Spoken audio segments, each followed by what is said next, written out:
जशपुर माए सोना धरती लागे हमर शान रे।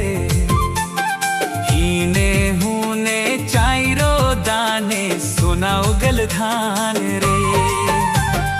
भैया बहिन मिली रे बूढ़ा जवान रे। सिंगार बोई के चला स्वर्ग समान रे।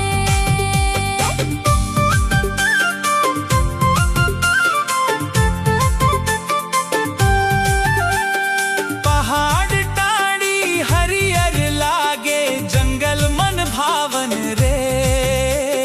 कल कल नदी बहे सुगंधित पवन रे।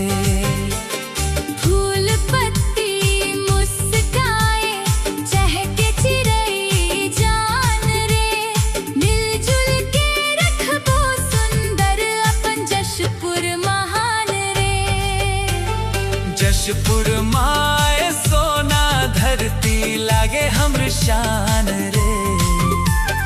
हीने हूने चाइरो दाने सोना उगल धान रे।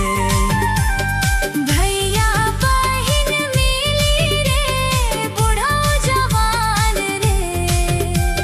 सिंगार बोई के चला स्वर्ग समान रे।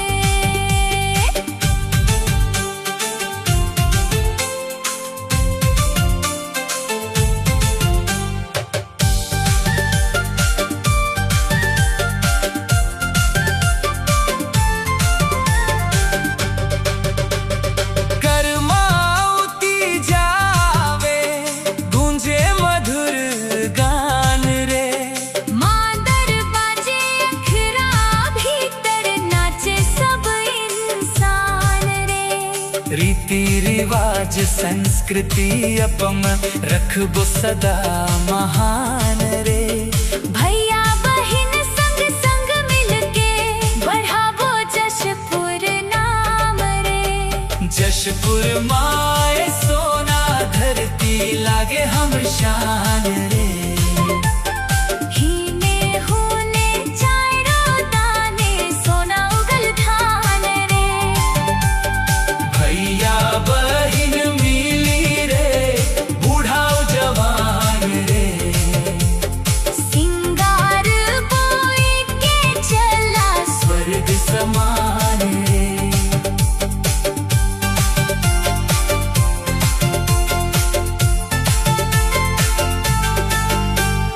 गाँव गली साफ रखबो हरियर करबो धाम रे।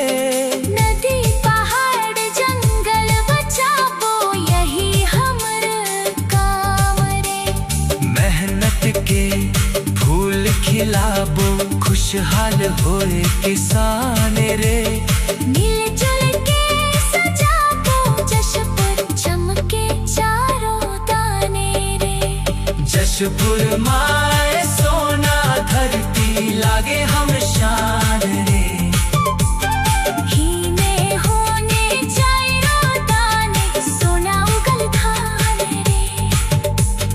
भैया बहिन मिली रे बूढ़ा जवान रे। सिंगार बोई के चला स्वर्ग समान रे।